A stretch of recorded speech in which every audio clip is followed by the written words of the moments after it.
I hereby call the Planning Commission of May 20th, 2010 to order and ask for a roll call of the members. Ann Brinkman. Present. Alan Bucknam. Present. Mark Dietrich is absent this evening. John Dwyer. Here. Dean Goki. Here. Dick Matthews. Here. George Pond. Steve Timms. Here. The next order of the agenda is the Pledge of Allegiance. I pledge allegiance to the flag of the United States of America and to the republic for which it stands, one nation, under God, indivisible, with liberty and justice for all.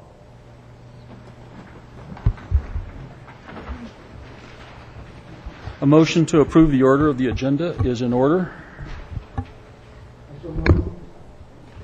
Second. Call for the vote.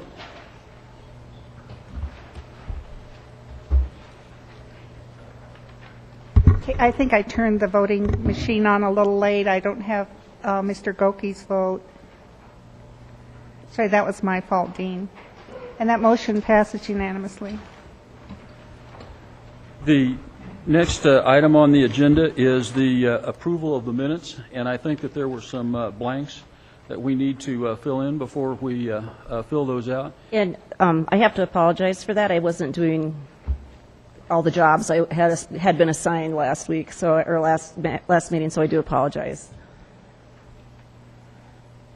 So we need to fill in the blanks of who moved and who seconded on the two items on the agenda.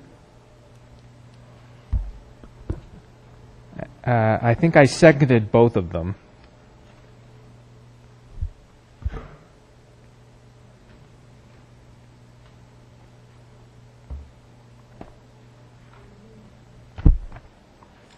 I recall perhaps moving to approve the minutes.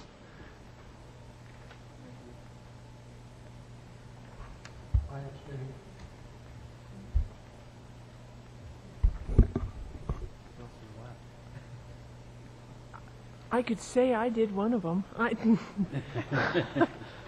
Well, and the good news is, it wasn't really anything quasi-judicial or any.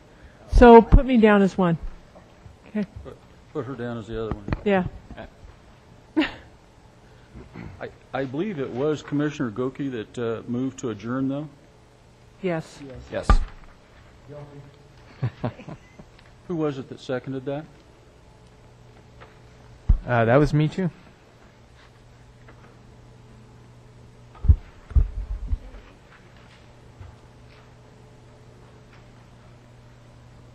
I would entertain a motion to approve the minutes of the May 6th meeting as changed.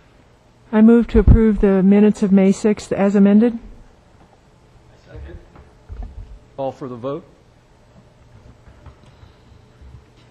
And that motion passes with Commissioner Timms abstaining. Okay, now is the time for the public forum, and that is the time for anybody to speak to us on any topic that is not on the agenda, and there is a three-minute time limit. Is there anyone to speak in the public forum? Or, okay. Is everybody here for the public hearing? Okay. Let's go right into the public hearing. Okay. I open the public hearing for case number MS 10-02, an application filed by the City of Wheat Ridge Park and Recreation Department for approval of a 4-lot minor subdivision plat for property located at 3790 Kipling Street, Zone Commercial C1, and 3701 Johnson Street, Zone Planned Commercial Development, PCD. And ask for the staff report. Sure. And before I get started, I do have an email that I received that I would like to distribute to the commission. Take a look at. Yeah.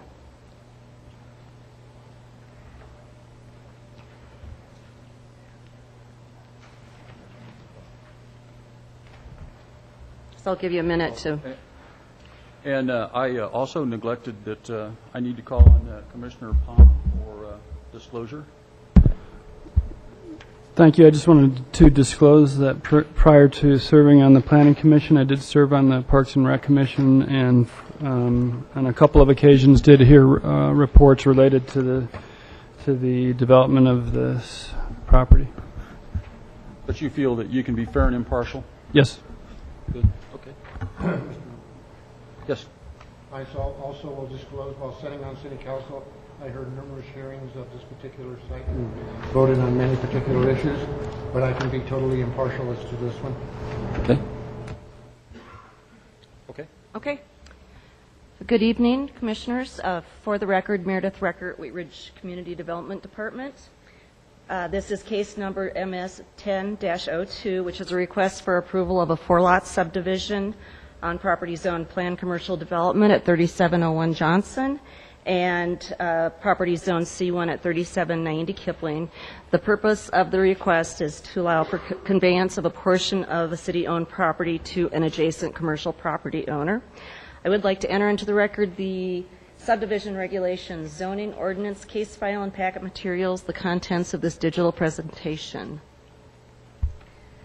This property is within the city of Wheat Ridge, and all proper posting and notification requirements have been met. Therefore, Commission does have jurisdiction to hear this case.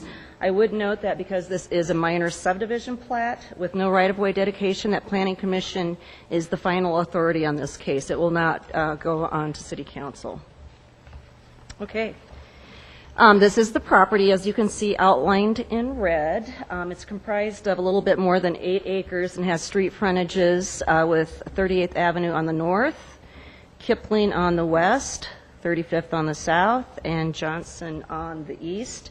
The city-owned portion is currently vacant and has a grade change of about 60 feet from 35th Avenue down to 38th. A parcel included in the plat hearing tonight is this piece on the very northwest corner, which is a privately owned parcel. It does have the existing Apple Ridge Cafe on it. And I would point out that the city does abut the property on both the east side and the south side. As you can see from the aerial photo, parking for the cafe has been encroaching into the city-owned property to the south. You can see this area right here. And it's the intent of this application to provide the means to convey a piece for parking lot expansion for the cafe. This is a copy of the zoning map. Again, we're looking at the park property, which is in, let me find my cursor, this gray area right here. It is zone plan commercial development. The cafe property is up here in kind of the pinky tone, and it is zoned C1. Surrounding land uses and zoning to the east and south are R1 zoned and developed subdivisions. Across Kipling, we've got a variety of land uses, some residential, some commercial, and to the north of 38th Avenue, there's some commercial on the very corner, and then it transitions into our zoned property. The property was rezoned, at least the city-owned property was rezoned back in 1982 from Commercial 1 and R1 to Planned Commercial Development. Subsequent to the City Council approval, there was a referendum petition filed against the decision, and the zone change went to a vote of the people, and it was upheld and effective on May 1st, 1983. The property was then purchased by the City of Wheat Ridge in 2000 with open space funds. In 2008, we took the park parcel through a zone change process to add an additional use of a public park. And I would note that there was a master plan approved by the Parks and Recreation Commission and City Council in 2008 at right about the same time. This is one of the drawings from the master plan for the park property. And finally, in 2009, a final development plan was approved for the construction of the park, and this is one of the sheets of the plan set which shows the drainage and some of the improvements on the property. And the new park is currently under construction. I took some pictures today. It looks a little bit different from the last time I was out there. This picture is taken from 35th Avenue looking north. You can see Kipling over on the left-hand side, and obviously the erosion control and the construction fence in place. Move along 35th, still looking north. You can see some of the curb and gutter that's already been constructed. This is looking north on Johnson, and again, of course, the park property is off to your left-hand side. This is looking sort of west-southwest over towards Kipling. Again, just another view from Johnson. This picture is taken almost at the 38th Avenue Johnson intersection. We're looking towards the west, toward the existing cafe property. This portion of the city-owned land is not under construction. You can see the edge of construction with the erosion control fence. This is a picture looking northwest towards the 38th and Kipling intersection. This is the piece that's known as Tract A on the plat, which is the drainage swale and conveyance channel. I believe it's a lateral of the Rocky Mountain Ditch. This picture is looking south from 38th Avenue towards the cafe. And this picture is, again, you can see the edge of construction. The green area in here is all the city-owned land that is not currently under construction. You can see the construction improvements being carried on in the background. And this is a view looking at the Kipling intersection. I thought it would behoove us to talk a little bit about what a subdivision means. I know we've got some new members on the commission, and we really haven't had a subdivision case yet, so I thought we'd just do a little bit Subdivision 101. A subdivision is the process by which land is divided for sale, and we use it as a conveyance device to legally transfer property from one owner to another. By state law, you're not supposed to do any land purchases or sales unless they go through the subdivision process of the particular municipality. A subdivision does not change the permitted uses on the property. That would be a zone change, and that is the only process that we've got in place that allows you to fiddle with the permitted uses or the development standards for a piece of property. It also does not approve anything for development. A building permit would first have to be issued in order for any new construction or development. As an example, the park property, guess what? There was a building permit, and that's what allowed them to start construction on the park. The application being considered tonight is for a subdivision. This is not a change of zone. So when you look at a subdivision, what do you take into consideration? What does staff look at? The first thing is whether all the underlying zoning requirements are being met, such as lot size and lot width. This is a little bit more appropriate to a residential subdivision. The second thing is, do all lots have access to public streets? Again, by state law, you can't landlock a property by denying it access to some sort of public street. Are the streets in and around the subdivision consistent with city standards? We have specific standards for local streets collectors. Kipling is considered a major regional arterial, and so we have a standard for how wide that needs to be. Are there any easements necessary, utility easements, drainage easements, anything like that? And finally, is the submittal consistent with the city's subdivision regulations? So this is the first page of the park plat document. It's what I would consider the declaratory page. It's got legal descriptions and signature blocks for the owners as well as the city officials, and this is where the recording information is written on it when it gets recorded with the county.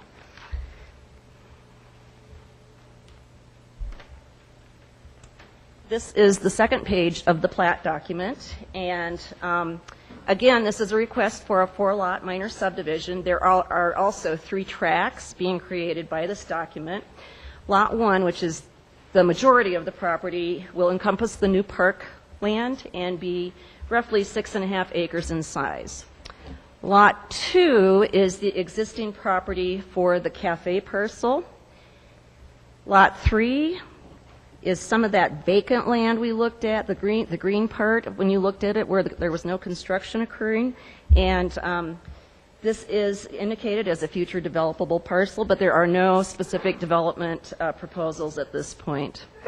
And then the conveyance parcel is this kind of funky, this little L-shaped piece, and that, if the subdivision is approved, is what will be sold to the adjacent property owner. Let's see, there are 3 tracts created by the document. Let me try to point those out. The first one is Tract A, which is that drainage easement that you saw in the picture with the culvert that went under 38th Avenue. And then there are two other tracts, one in this location and then a long, skinny one along the Kipling frontage. And both of those are future conveyance parcels for right-of-way purposes if and when Kipling gets wider. I would point out that none of those tracts are really a buildable piece, so there would be no new construction unless it's some sort of public-related use like a street widening for Kipling.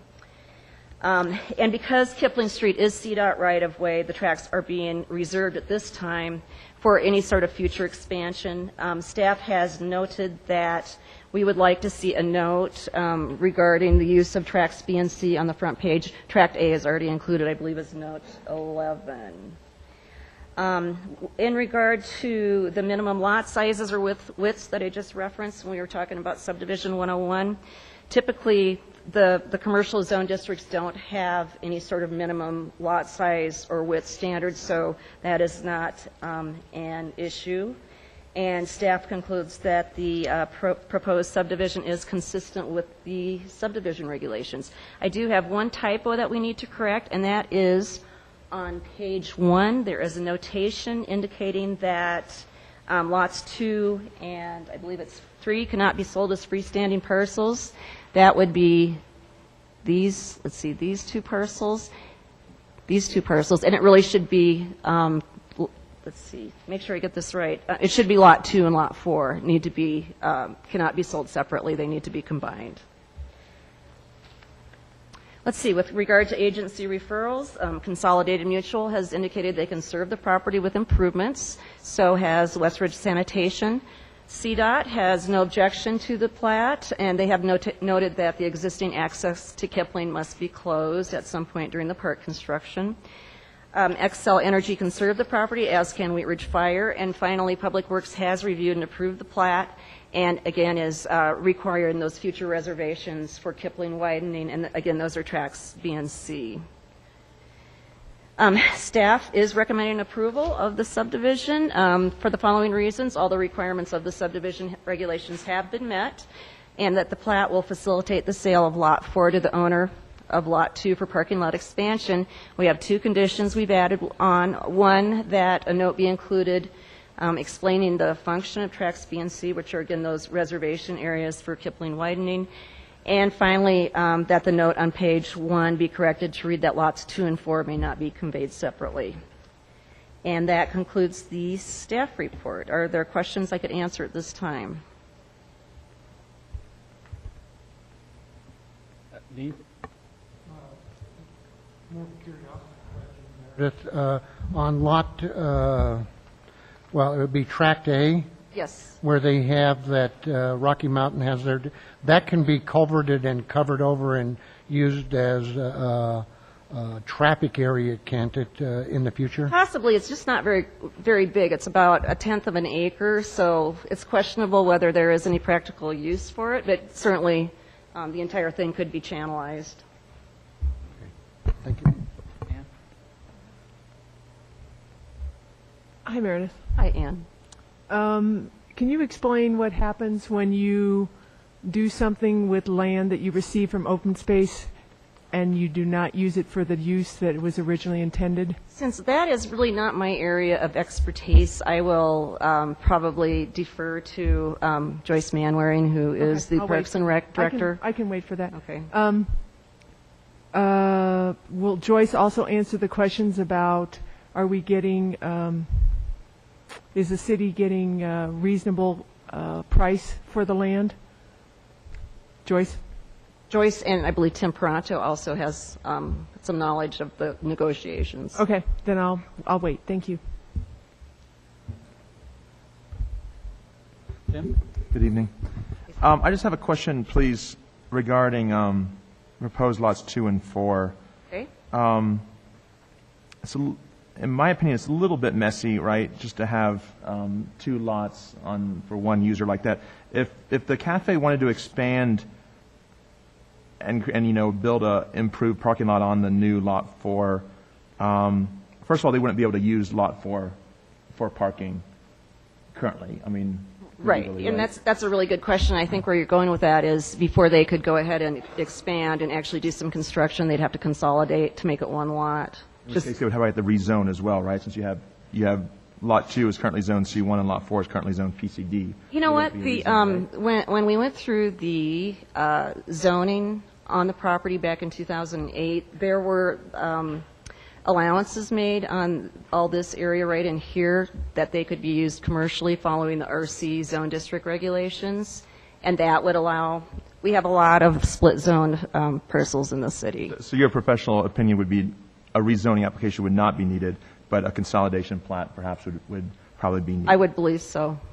before they could utilize that expansion of Lot 4 and not create nonconformities and things like that. Yes. Okay, thank you. Commissioner Dyer? Given that this is not going to be consolidated at this point, are we creating a parcel with no public access? No, actually, if you look, it wraps around. There's frontage on both. You're speaking about Lot 4, I take it. There's access both to Kipling and then a little piece that extends out to 38th. My understanding was the access from Kipling is going away. Is that incorrect? Well, the CDOT's response was more, I believe, related to the park construction. And at some point, I believe there are modifications to the cafe site. Is that right, Mr. Peranto? Can you clarify? Tim Peranto, Public Works Director. The answer to that is yes. The CDOT note, I believe, is to the access that is to the park. They would not regulate or close the access to the cafe at this time. It is in the plan that completing the transaction with the cafe, the city would take ownership to Tract B and at that time close that access. So Tract 4 will always have access to 38th Avenue. Okay. Lot 4, yeah, okay. I guess just as a follow-up to that previous question, then, can you tell us what the width of the access on 38th is for Lot 4? You know, I don't have the plat document in front of me. Tim, do you have that in your packet? Is it this 19 feet? Okay, thank you. So let me make sure I understand this, that at the conclusion of these transactions, all the access from Kipling will be closed up. There will be no curb cuts off of Kipling. Correct. Commissioner Goki? Upon completion or passing of this subdivision, what triggers the development that the cafe would have to do to those lots to legally park cars on them? Well, they would need, I know we're in the process of changing some of our requirements for paving permits, but it is will be a commercial lot. So they would have to get a parking permit or a paving permit to park. They'd also have to have some sort of drainage report reviewed and approved by the city of Wheat Ridge. It would have to be asphalt or concrete striped to meet the standards. And that kind of dovetails in with my question earlier about the irrigation ditch there, because I know in previous cases that Rocky Mountain Ditch has refused historical drainage into their right-of-way and their ditches. So that does create a logistical issue for the property, or do you see a way around that? Well, they would have to meet the city standards. Typically, ditches don't accept any sort of overflow storm water, so they would have to compensate for that when they pave. Thank you. Okay. Thank you, Meredith. And can we hear from the applicant then?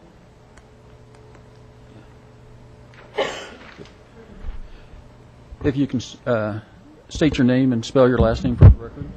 Joyce Manwaring, Parks and Recreation Director, Manwaring.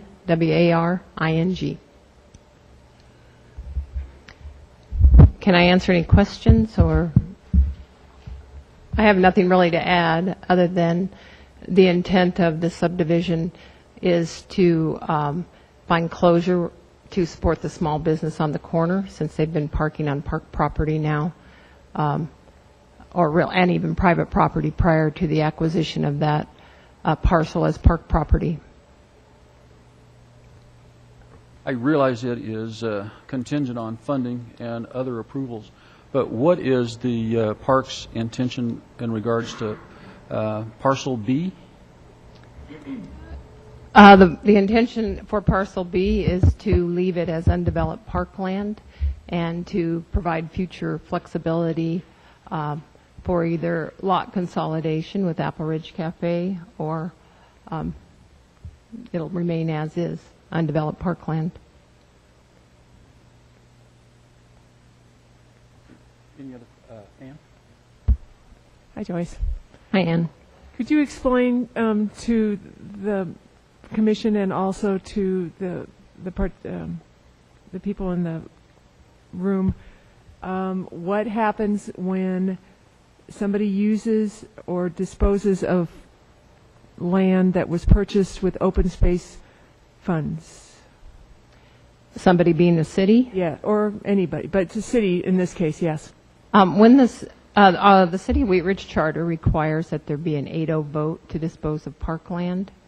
When parkland is purchased with open space funds, then the sale or disposal of that parkland property, the funds go back into the open space fund. So whatever price that you negotiate with Apple Ridge for that parcel will go directly back to the open space fund? That's correct. So we don't keep any of it? We being the city? We being the city. The city general fund does not keep it. It belongs in the open space fund, and that has been determined by the city attorney. We did ask that question, but it will go back to, it will help fund park development, actually.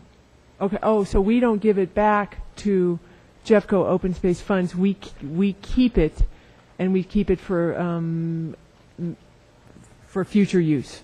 That's correct. Okay. And there's different ways that open space parcels are funded, but this particular parcel belongs to the City of Wheat Ridge, and it was purchased with open space funds, but the city has an attributable share of open space funds. So in this particular instance, the sale or disposal of that park property, the funds from the sale are going back to the city's attributable share of open space and will help fund future stuff. Right. Perhaps phase 3 of this particular park would be a good example. Okay. And are we getting fair market value for the land? We are.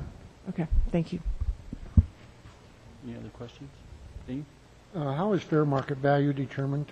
There was an appraisal done by an outside appraiser ordered through Jefferson County Open Space, and both parties agreed that it was a fair price. Thank you. And it was a zone commercial, so appraised as zoned. Highest and best use value, always.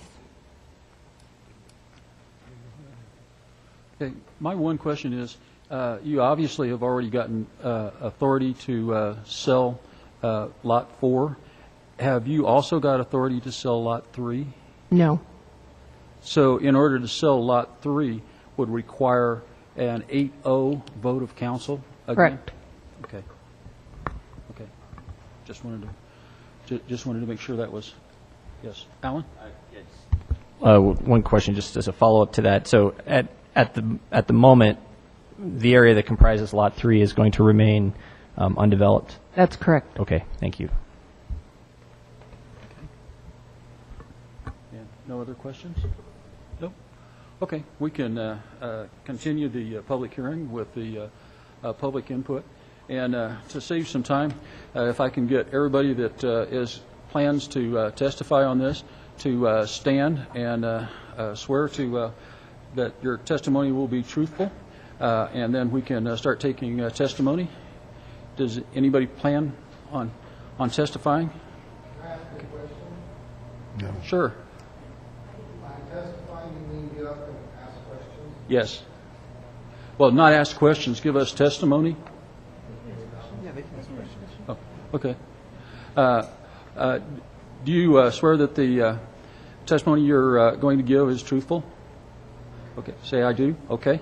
And so start coming up to the podium and state your name and spell your last name for the record. I've got Suzanne Coates. Yes. Susanna Coates.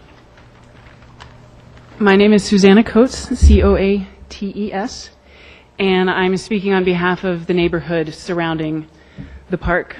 First of all, it is fantastic to see this land actually being turned into a park. It's taken a lot of people, a lot of time, and a lot of effort to get here.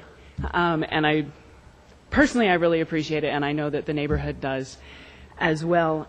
Regarding this request for the subdivision, the one objection is to the proposed creation of Lot 3. At all the public meetings with the park designers, the land in Lot 3 was designated as future park expansion. In all the public plans, it was designated as areas for the park to expand in the future, and no other use was ever proposed, so the neighborhood was kind of promised that all of that land would be parkland. Since there is no planned use for it right now, other than future park expansion, there's no real need to split it off into a separate lot. And in fact, it seems like it would make sense to leave it all as one. If there's an idea that comes later for a business to be put there or for development to take place, we can always revisit and see about splitting it off at that time. So I would request that Lot 3 not be created, that the land be left as it is right now as part of Lot 1. With due respect to the time and effort put in by all the people who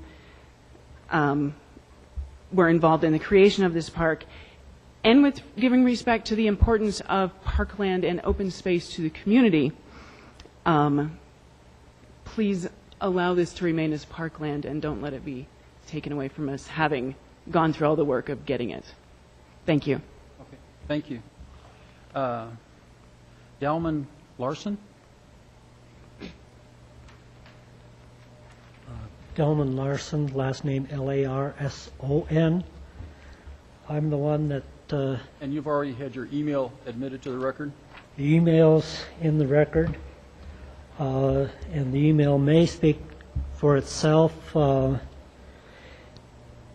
When I said that what should be a win-win-win situation for Apple Ridge Cafe owners, City of Wheat Ridge, and the park and the neighborhood, and yet at the neighborhood meeting there were a lot of skepticism in terms of how things could be going in that direction, and I do appreciate Merida's presentation tonight. I feel I know a lot more. I don't know the history as well as Don McDougall does, and I'm sorry he's not here, and I've tried to see him 3 different times, but that hasn't actually happened. I know that he is concerned not only with what we're talking about in terms of Lot 3, but the lot that's directly east of Johnson, across from Lot 3, that is now a vacant lot and is right behind him. That also would be part of potential development in one form or another. I guess at this point, when I came to live in our house on 35th Avenue and checked on the status of the open lot, what were the plans, we heard about some real good zoning restrictions that meant that any commercial zoning would be very much limited in terms of the type of property that could be put in there. I was told it was over 8 acres. I think it was 8.3 something, and now we're talking about the park size as 6.5, and that's a 1.8 acres less. And then in that context, I would say that for the Planning Commission to consider either keeping Lot 3 as it is. I heard someone say there would need an 8-0 council vote to change it, because the real issue is a domino effect that can all of a sudden have one type of development come in after there is an approval. And I would prefer that nothing for that section that is now designated as park, at least nothing be set in stone that would be difficult to change once the specifics are known and once the neighborhood has a chance to look at what the specific development would be.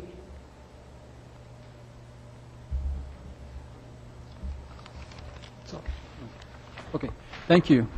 Ivo Lang? Yes. Did you want to come and testify?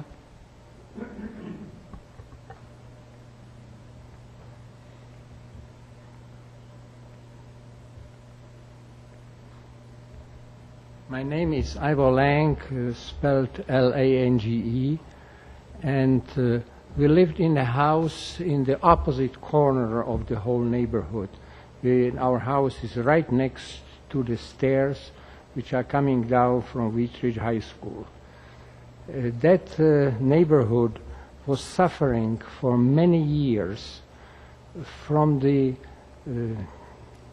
littering of students coming down and eating their lunches right in there, leaving leftovers from the food and cups and you know what. It took many years and fight to eventually achieve the restriction for parking all around there. And today the gate from the football field down the stairs is closed in order to prevent children to come down. If that park, if that land is being, will be developed as a commercial land, we don't know what kind of business will eventually will be there located. In case, if it will be fast food business, it will be the closest fast food business to the high school in walking distance. And I can visualize with all the children which they come to that fast food restaurant by cars, the congestion there, and I can visualize the littering which we were fighting, which we endure for many years, will spread in that close by neighborhood and the end of the park. And unless you consider that in all that neighborhood down there you will restrict parking, and this you will be suffering with this for years to come. That's my comment. Thank you. And the next on the list was Lola Tapia Lang.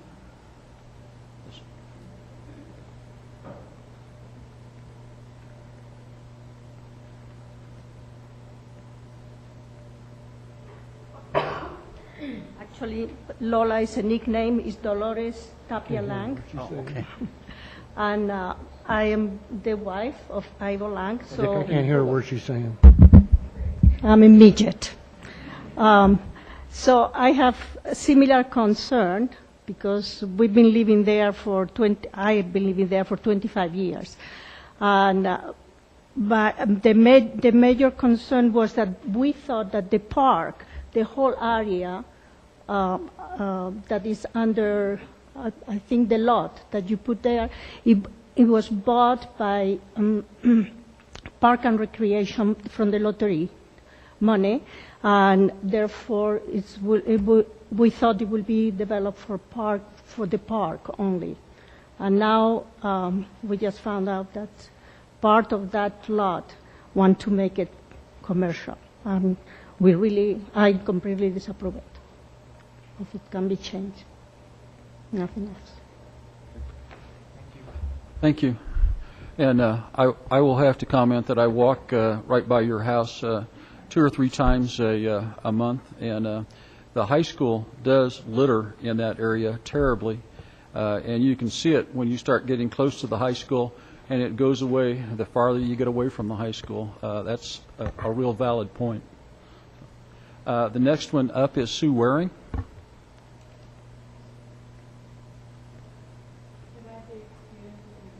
Okay, pass on that. Leslie Kaufman.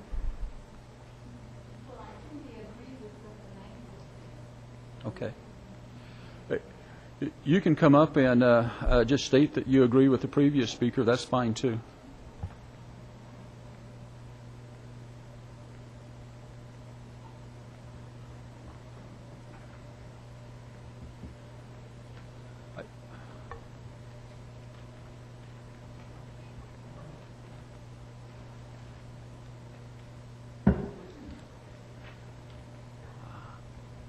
My name is Leslie Kaufman, and I will have to admit that I have been low-key on a lot of this simply because I have been out of the state for a number of months due to an injury, and I've been recuperating.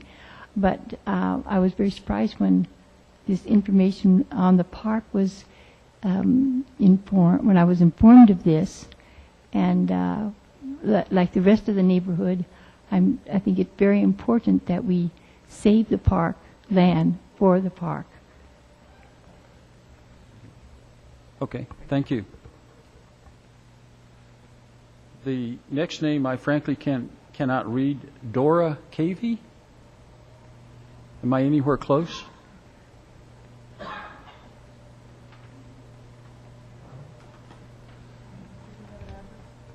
Uh, 9940 West 34th Drive. Douglas Pride? Hunter? Yes. Okay.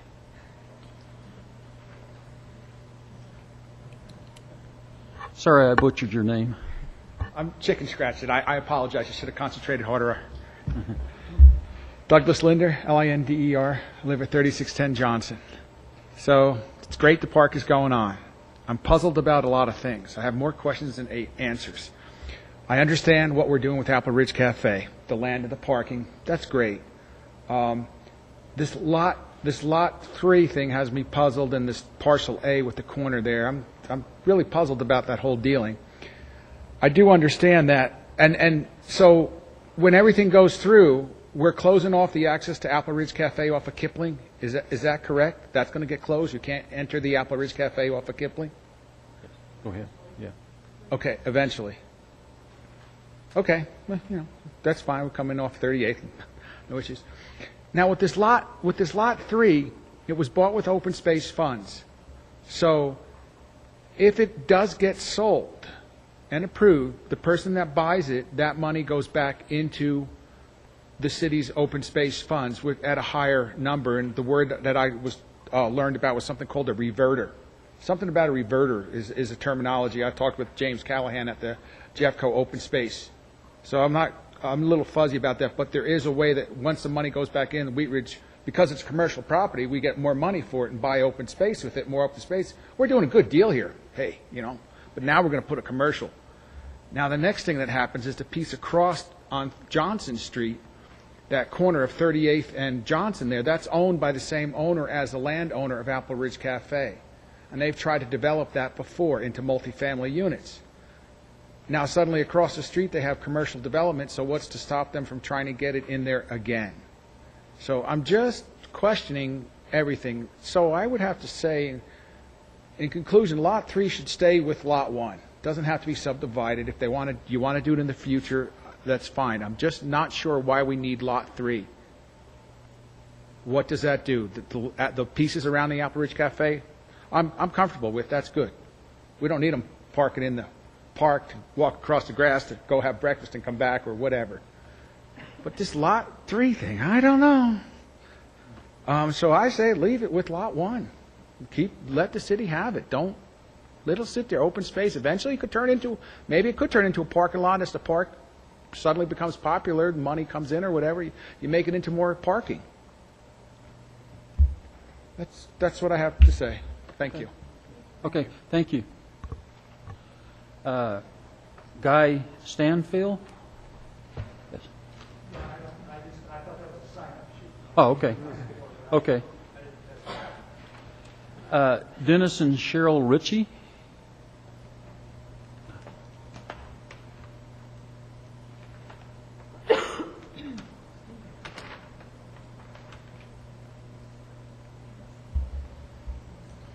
I'm Dennis Ritchie, Richey, my last name.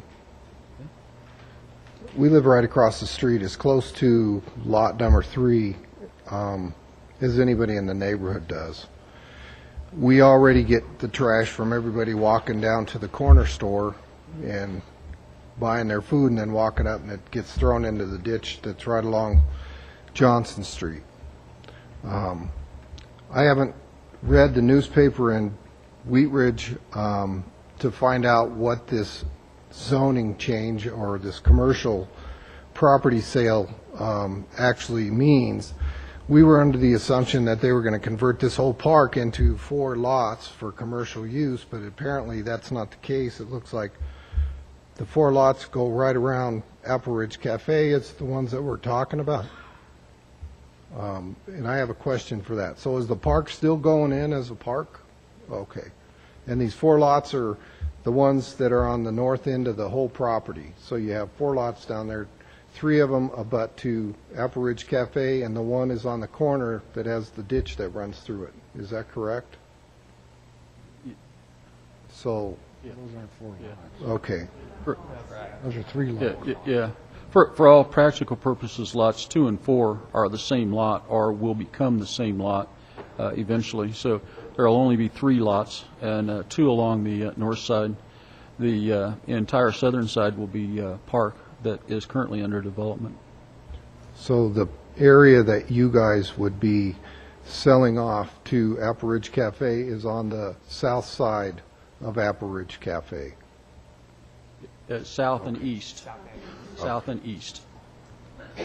And then lot 3 is the corner lot on Johnson and 38th Avenue. Yes. Our concern also is we would be backing up to the property on 38th and Johnson Street on the east side with additional commercial property possibly going in on the opposite corner. What kind of effect is that going to have on the rest of the neighborhood? There's 3 properties on 37th Avenue that back up to this open property, and there's the townhouses, probably 4 properties on the east side that are going to back up to that. Do you know what the zoning is for that property that's on the east side of 37th and or east side of Johnson? The zoning on that southeast corner is R1, which is a single-family residential type of zone designation. And I was just taking a look at the comprehensive plan, which was fairly newly adopted, and it shows kind of that whole intersection as being community commercial with some mixed use commercial on the edge of low density residential. I just from my personal experience, and I am familiar with there was a zone change request about 5 years ago for someone to zone to duplexes.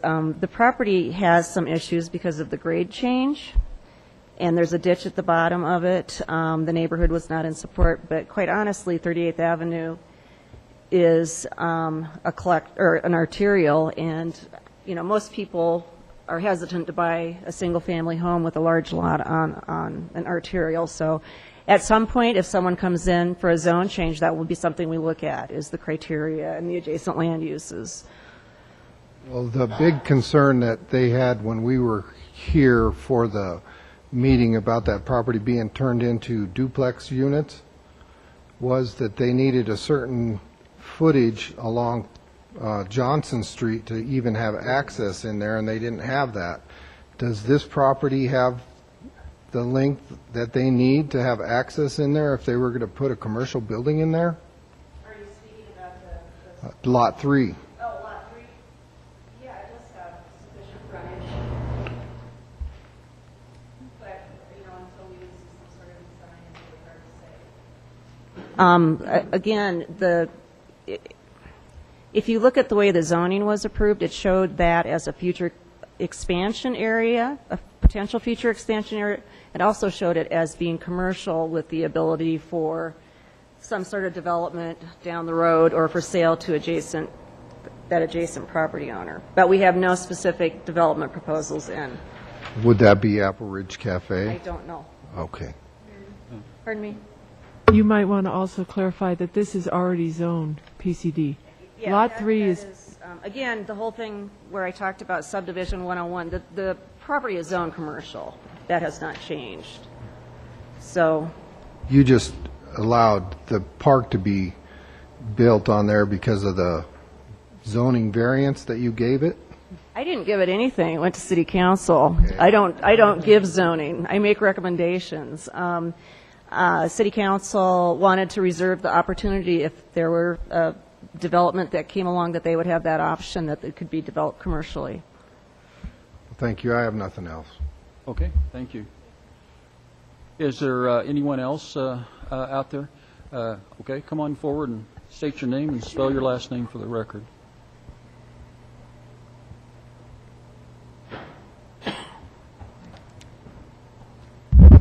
My name is Tanya Saavedra. My last name is S-A-A.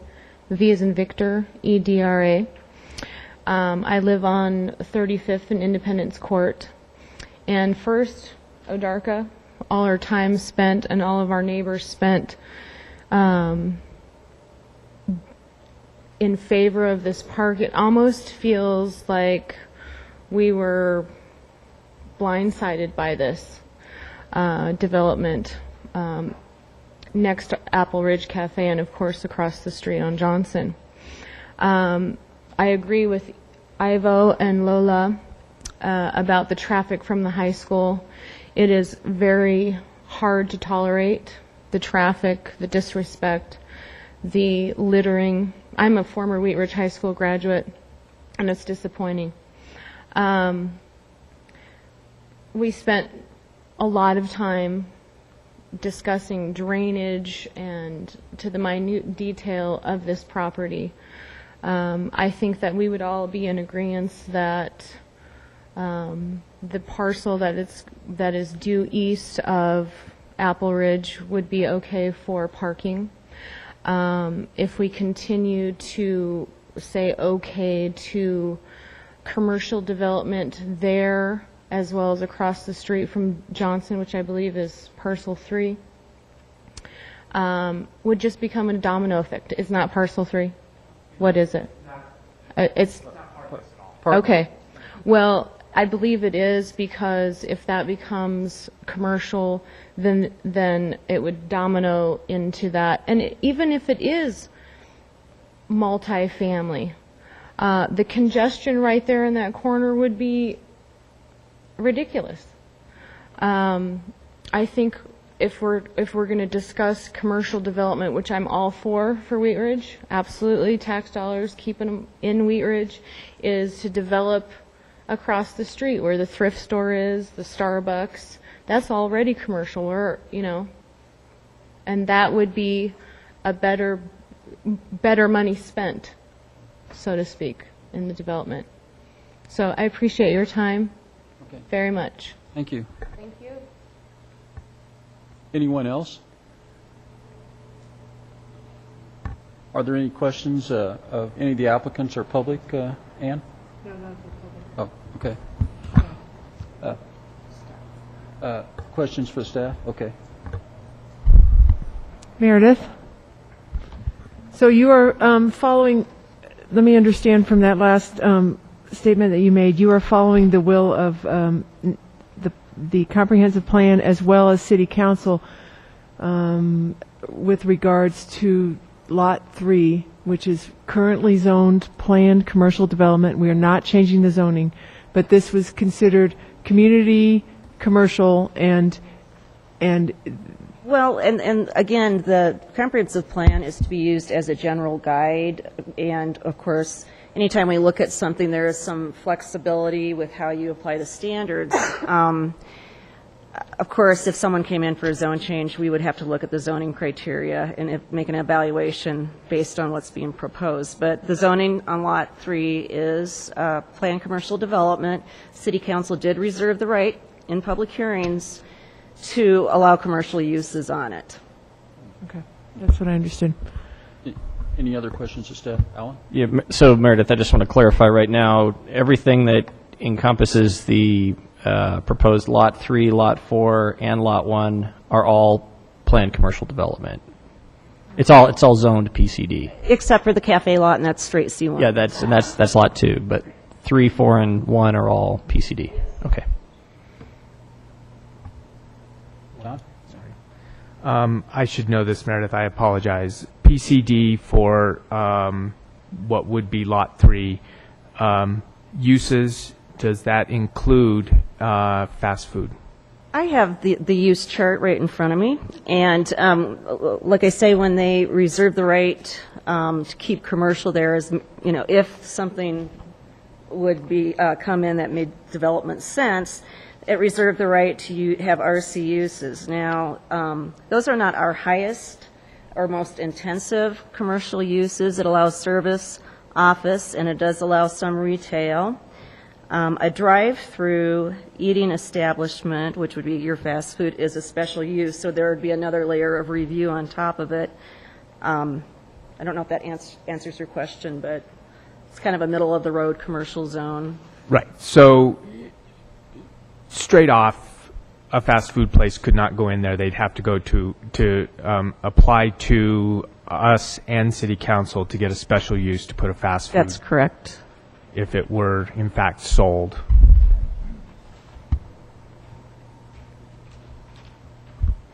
Dean? Yes, Meredith, even if the Apple Ridge Cafe found out that their acquisition of the small piece of property around their building wasn't adequate for their parking needs, that they could expand into here, but that would still require another process. Is that correct? It would be, let's see, if Apple Ridge Cafe decided they needed Lot 3 for a future expansion, they would have a platting issue. They would have to consolidate so that it's one development parcel. And then if it is on the permitted list of uses, so for example, if they tore down and wanted to build a bigger restaurant, we would just issue a building permit for that. The fast food is another layer of review. Okay, I just, it seems to be a concern of some people that have testified that somehow there's going to be some sort of commercial snuck in on that site. And setting on where I did for so many years, I just know that's not possible because of the nature of the property. It's open space property, and that requires a different layer as we're talking about. And then especially if we're looking at any type of fast food or any real development of that property with a structure on it, that's all has to go through another process other than this one. Just a building permit, it's still considered another process. If it was something on the use chart that's permitted, it would just be a building permit. Okay, thank you. But if they were to acquire parcel 3, that would require an 8-0 vote of City Council. And if they wanted to do a drive-through, that would require a special use permit. Answer the 8-0 piece, but that's what I think Joyce had said. But then a special use permit would be required for any sort of drive-through use. Other questions? Steve? Just a clarification, please. Just to distinguish between the kind of the findings for a subdivision versus the findings for a zoning, right? We're specifically looking at the technical aspects of a subdivision plat in terms of sizes and frontages and technical details of that nature. The uses itself, the zoning is not considered as part of this application. Is that? That's correct. Thank you. And then all of these proposed lots 1, 2, 3, 4 do meet all the city's requirements and standards. No variances are needed if this were to be approved. Is that correct? That's correct as well. Thank you.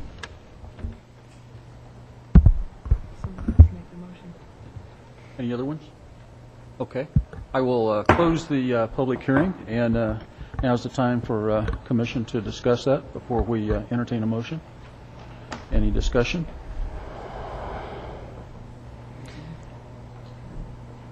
Somebody make Motion. a motion. Motion? I'll motion. I'll motion. It's not my district. Somebody from the district want to do it? I can, but George? Yeah, sure.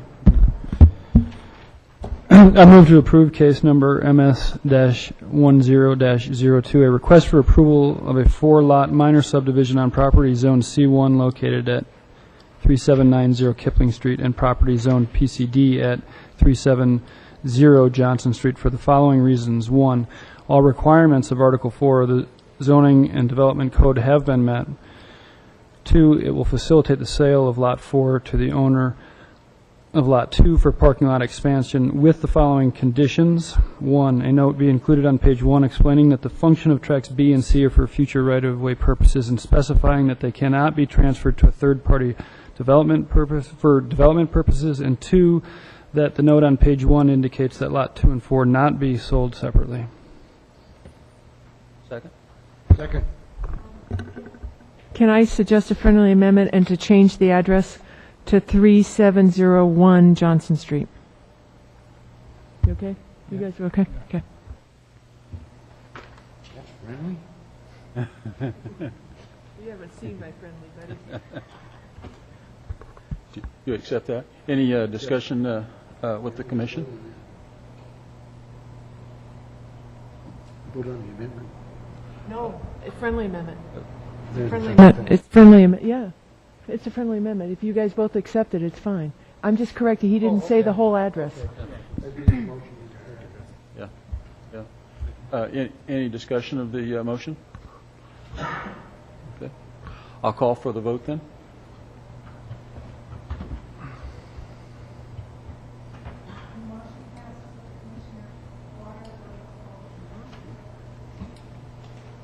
Okay.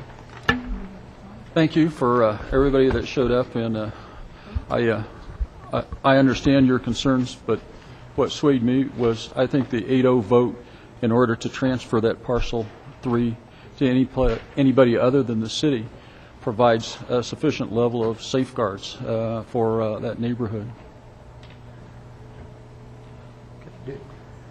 Close? Okay. Oh, you want a break? Okay. There's a motion for a 10-minute break. Second? Yep. That's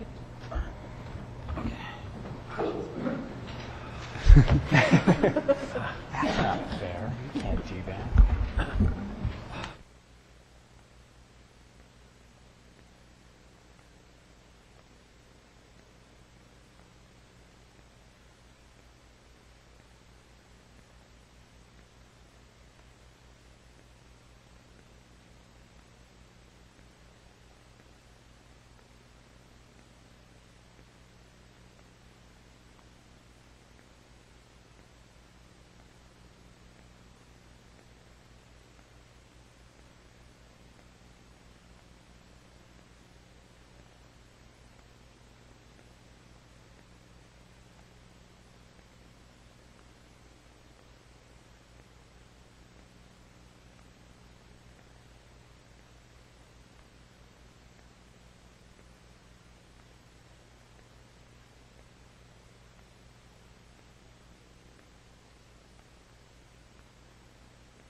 for May 20th, 2010.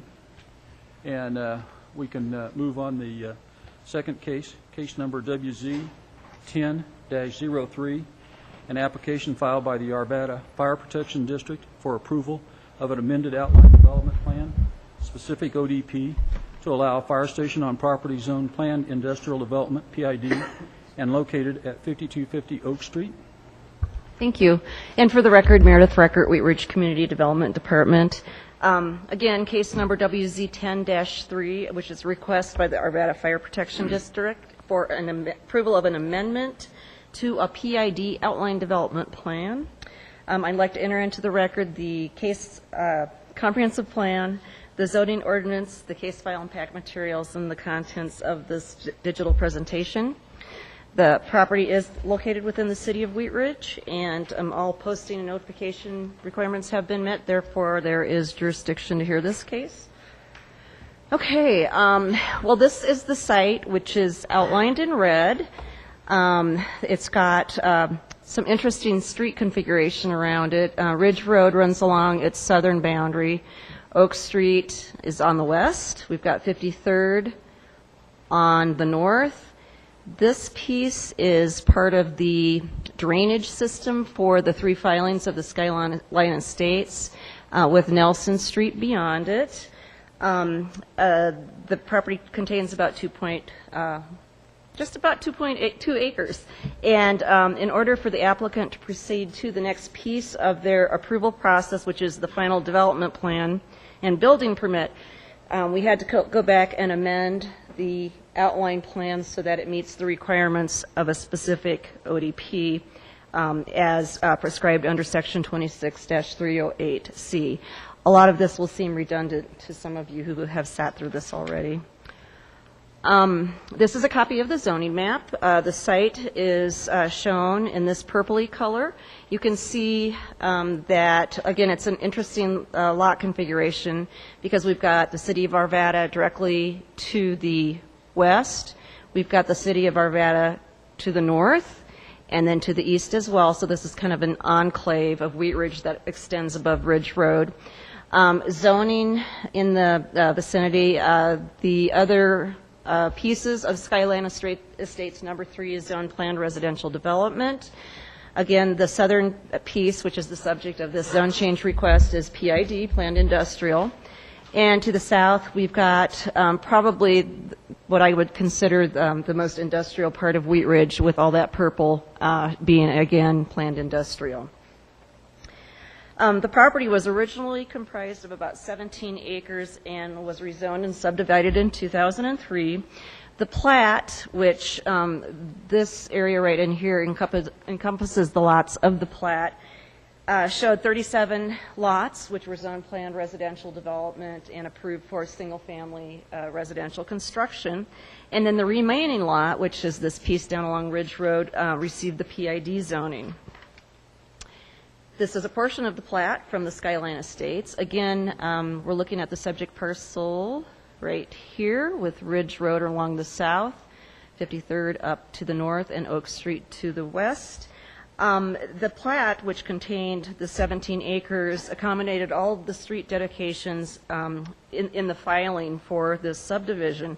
All the drainage and open spaces, space tracks were dispersed through the development, were also reserved, and all improvements were constructed with the residential portion, and that included all of the curb gutter and sidewalk, all the drainage facilities, which includes a major regional facility down here on the south side, which accommodates like I say, this regional drainage basin called the Columbine Basin. In 2009, the applicant came in to the city and filed a zone change application to add an additional use to the PID, and that was the one for the public fire station. If you looked at the list of permitted land uses that are really allowed on this parcel, it's fairly semi-industrial. It allows anything from supermarkets to a Lowe's to office warehouse to assembly to manufacturing. But it didn't recognize any sort of public fire station use. So we had to go back and recreate the wheel to add this one use in for the Arvada Fire Protection District for their next station. And it was an ODP amendment, but we were considering it a conceptual ODP, which is part of this new process we have. We do conceptual first and then specific. So they provided more information than typically we would require, but some of the technical documents they weren't sure they wanted to invest in at that point. And so that's why we had kind of a beefed up site plan, but not all the technical requirements, which is why we're coming in again, is to get that final approval. This was what I would call the sketch plan associated with the prior application.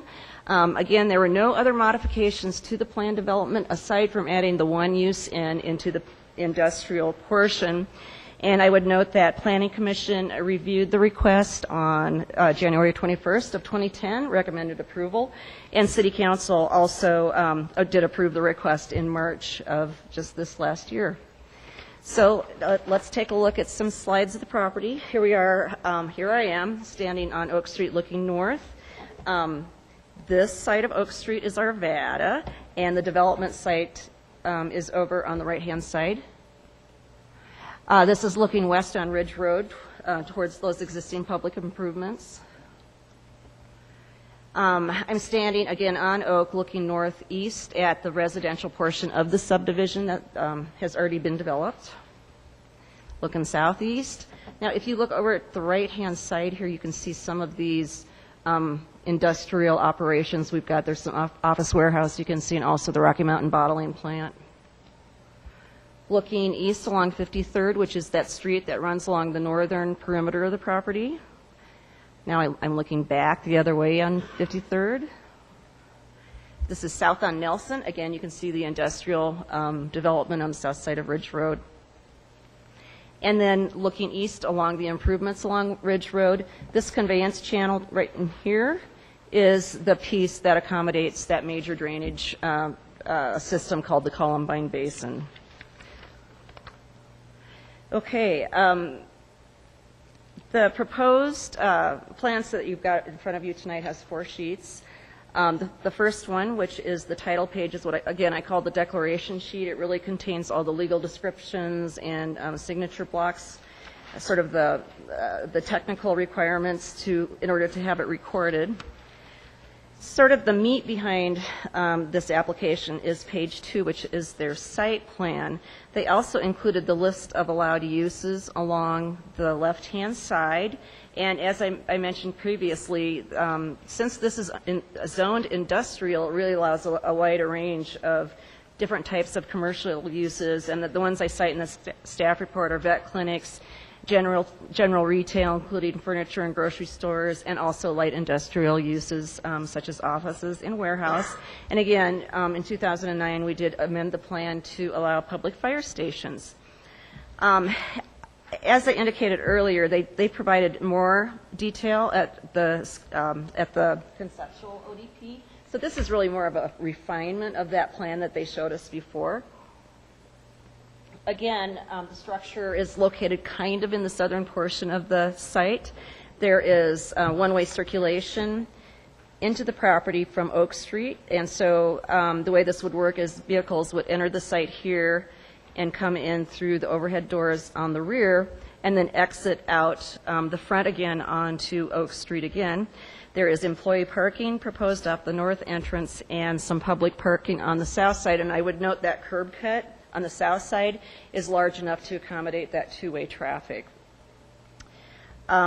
These driveways, and there was a lot of discussion about this last time, is there another drainage easement that runs along this western perimeter, and that will be put into culverts, and the accesses will go across that. Again, the streets surrounding the property, which are 53rd, Oak, and Ridge, have all been improved with curb, gutter, and sidewalk. They have provided pedestrian access into the site to the closest proximity to the front door, which is located in this area. They did submit preliminary traffic study, which was reviewed and approved by Public Works with this application. And right now, there is not the need for an emergency access signal. However, Public Works has provided some suggested language that we would like to have added into the first page of the plat, and I have included that language for you. Taking a look at the development standards, that of course we always go through anytime we look at a plan development. We look at the different development standards, and what I've done here is set up a chart that shows what was shown on the conceptual ODP and what's shown on the specific ODP. And if you go down the list, you can see that all of those standards, including setbacks, landscaping, and so on, are far exceeded on this site development plan. Landscaping, minimum of 20%, they're showing 66. Building height, maximum is specified as 35. They're 28 feet to the mid-roof. And again, all the setbacks are exceeded from the original ODP document.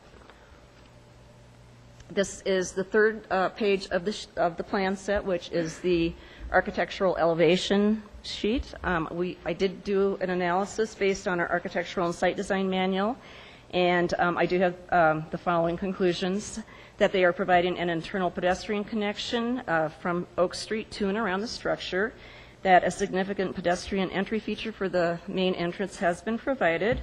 There's variations in plane depth provided for each 50 linear feet of building facade. They have articulated the facade by the use of changing materials, access banding, reveals, and roof overhang variations. A variety of materials are provided. All the mechanical equipment is screened by brick walls, landscape buffers, which they're required to have 10-foot buffers along all street rights of way, and those are far exceeded. And finally, the signage, which is down here at the very corner on the left-hand side, is minimal and has been integrated into some of the existing fencing, brick fencing that they're proposing for the site. However, the structure as proposed does not meet the transparency requirements. If you're familiar at all with the ASDM, what it calls for is that any building facades that face a public street be at least 60% transparent, not more than 80. You can switch some of the transparency between the sides, but no frontage shall have less than 30 feet. And, you know, as we apply these standards, we adopted the ASDM in 2007, and you really don't know how it will function until you start applying it to real-life situations. And quite honestly, the amount of transparency required is really more appropriate for a retail situation where you've got big store windows. It does not fit this quasi-public type of facility. And again, the architect did provide us a transparency analysis, coming up with the numbers, 14% on the north-facing elevation, 20 feet on the south, and just a little bit less than 20 feet on the facade facing Oak Street, of course, which is the primary frontage. Again, they have an unusual situation. They've got 3 street frontages that they have to take care of, and they're trying to blend into the neighborhoods. So because this is a planned development, we do have flexibility, and staff is comfortable with the transparency as shown. The other thing I would point out is on the elevations, they are showing the use of EIFS, which is synthetic stucco. Technically, that's not allowed or not recommended by the ASDM, and they said they would have no problem doing hard surface stucco. Hard surface stucco? I said they said they didn't have a problem modifying their elevations from EIFS to hard-sided stucco. Let's see, this is the 4th sheet of the plan set, which is the perspective drawing, and again, its structure is very residential looking, and from staff's perspective, it does fit in with the neighborhood considering the use and the way the properties are developed around it. I thought we needed to spend a little bit of time on the comprehensive plan. It is a new document, and we haven't used it a whole lot. This is the map, which is from the structure plan of the comp plan, and the property is located right at this location in this purpley area. It is designated as employment area on the comp plan structure map, which transitions to established neighborhoods to the north, which is the yellow right above that.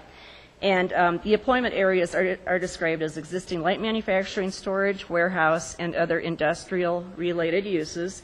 And while the fire station really does not fit within this classification, it doesn't really fit your typical industrial project, it could provide jobs for area residents. There are other goals that are met by this application, and that includes having transportation strategies to coordinate transit service with new redevelopment and community service strategies to coordinate with non-city service providers to encourage residential design for their facilities and have adequate buffering for those adjacent neighborhoods. The second excerpt from the comp plan I've got on the screen is our transportation structure map. And again, there's kind of a lot going on here, but the site is located right here where the arrow is pointing to. And we think that things have changed since the original filings of the Skyline Estates developments were approved. Two of those, of course, are in the city of Arvada. And originally, that piece that was directly to the west across Oak Street was approved as industrial. And so when they came in with the original application, we were like, well, we should probably honor what Arvada has done, and we thought we would apply the industrial zoning as well. Well, come to find out, two years later, they came back and rezoned it for multifamily, and you could see from the slides that they are partially developed into, I believe, townhouse units. The other points I'd like to bring up are that Ridge Road is classified as a collector, and this is also a corridor for the Fast Track's Gold Line commuter rail line, which is planned for construction in 2016. And of course, that's what this dashed figure is showing, is that rail alignment ending at the TOD site at 50th and Ward. Other changes in the area have included the continued development of the Arvada Ridge site, which also will have a rail stop at the north end, which is at this location here. All agencies can serve the property. Valley Water will require improvements, including looped water lines. Quest can serve, Excel can serve. Wheat Ridge Public Works has reviewed and approved a preliminary drainage report and traffic analysis. They have suggested language be added regarding the emergency signal installation that was included in your staff report. We did have a neighborhood meeting, and this date can't possibly be right because it was March. It was in March of this year, right after they went through the last round of zoning hearings, and we didn't have any neighbors or property owners from the area in attendance. Now, with regard to the evaluation criteria, because this is an amendment to an ODP, we do have to go through that. And I'm not going to spend a lot of time on it, but just the main points I'll go through. And first of all, we've concluded that there are changed conditions due to the residential development on 3 sides and the future construction of the Gold Line. The application meets several of the goals of the comprehensive plan. We believe that the proposed use is quite a bit less impacted than what would be allowed under the existing PID, that the proposed use would serve as a transition and buffer from Ridge, and especially some of that fairly heavy industrial development on the south side into the neighborhood to the north.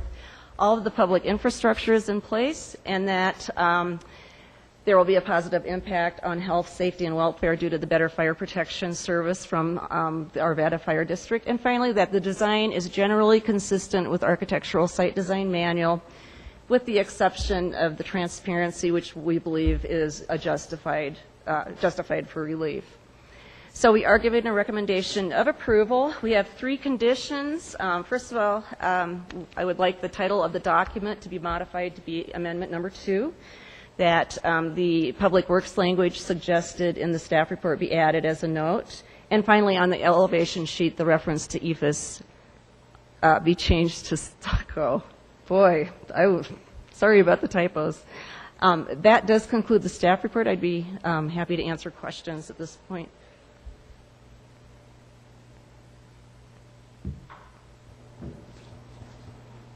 Steve? Thank you for that presentation. I just have a question on the site plan. Yes. In particular, the internal circulation, just to clarify. You referenced that the southern access will be 2 ways because of the public parking. I assume that the northern access will also be 2 ways, other than because the employee parking and the trash and the trash dumpsters yes, you are correct. Going to get stuck through there. So, I might let Brad, who is their architect, expand on his design. but I would assume. But yes, I just wanna that's very- clarify, and that there's going to be room to be able to have then potentially two-way. Right, As yep. light as that traffic will be, but, okay. Okay. All right. And I don't know what that width is exactly, but it, Okay, that's all I have. Thank you.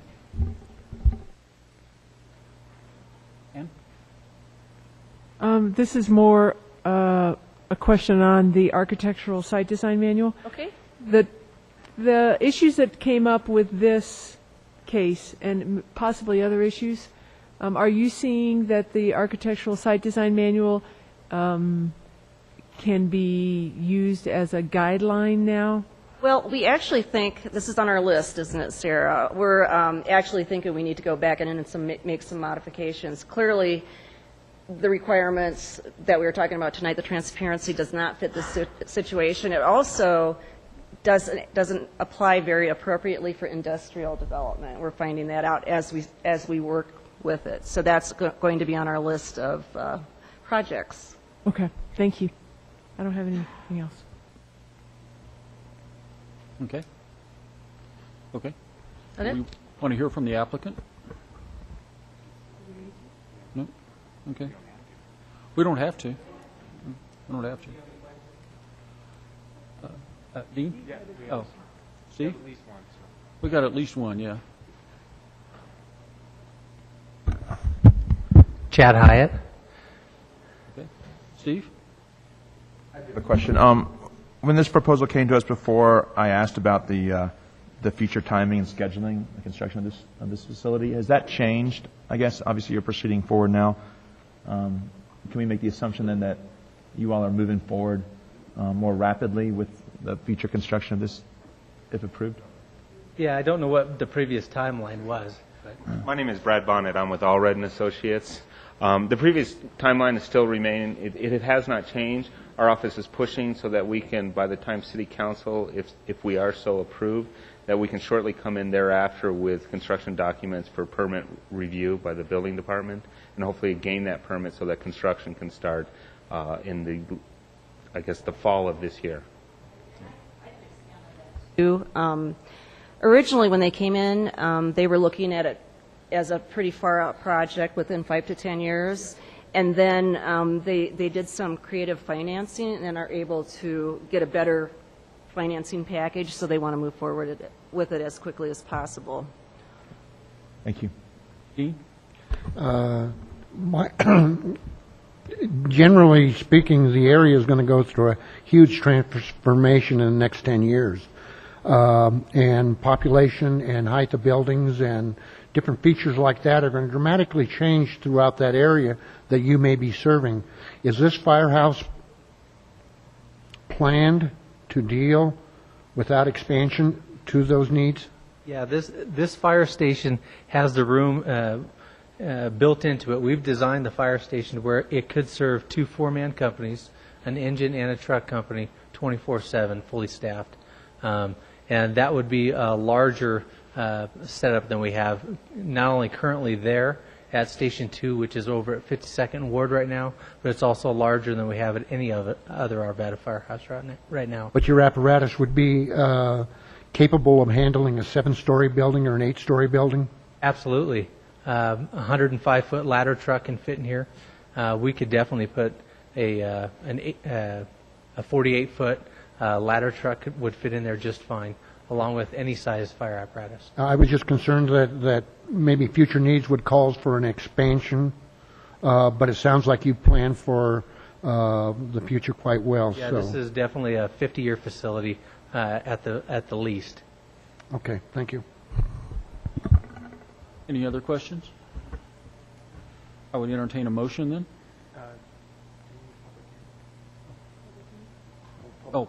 I'm sorry. Public hearing. Are there any are there any are there any members of the public that would like to speak? If you can state your name and spell your last name for the record. My name is Roy Eschbaugh. Last name is spelled Eschbaugh.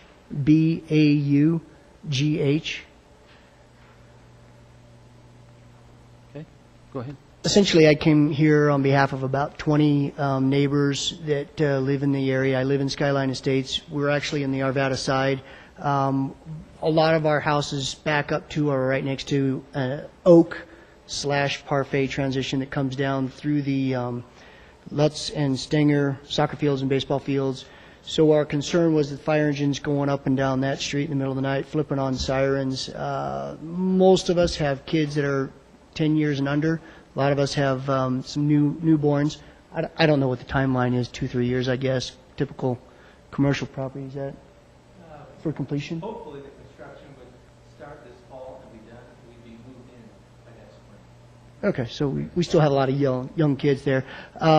That's it. You know, really, our only objection would be the sound. And I've already talked to Mr. Hyatt here, and you know, he's assured me that it's really not going to be much of an issue unless it's a real emergency that somebody's going to cut off a fire engine, and then that's their own craziness. But anyway, we look forward to having a fire station that close.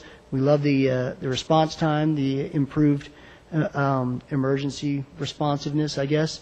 And fire stations typically make good neighbors because they keep their grass mowed and sidewalks clean and that kind of good stuff. So we do welcome them. Thank you. And if I remember on the original hearing, the siren issue was something that was discussed, and that was probably good to discuss that again. But I think they have adequately addressed that.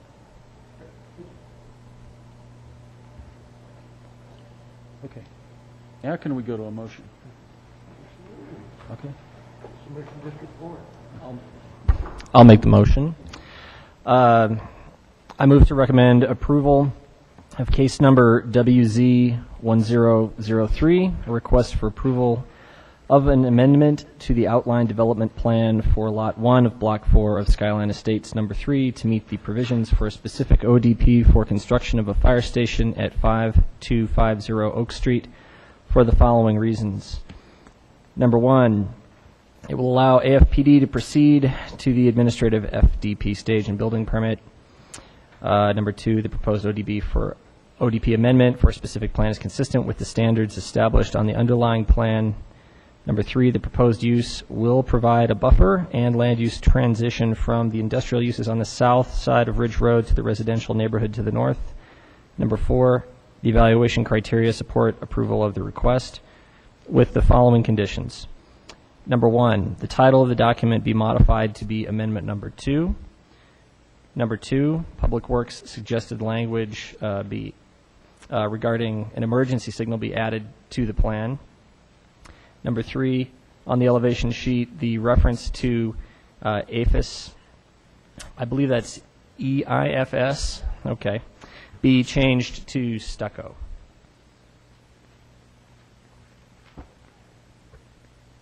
I'm sorry, you have to ask. No. I'll second it.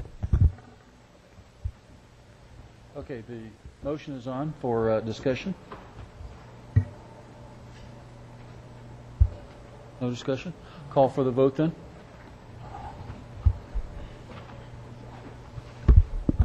The motion passes unanimously. Okay. Okay.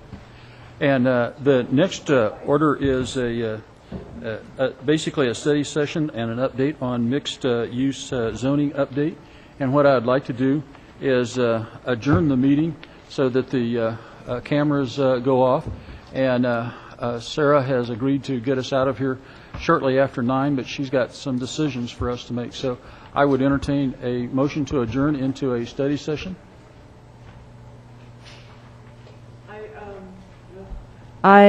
What's the question? What's the wording? I just lost it. I move to adjourn into a study session. I second that motion. Okay. Call for the vote. And that motion passes with Commissioner Koch voting no? You're not using this. Do you want to?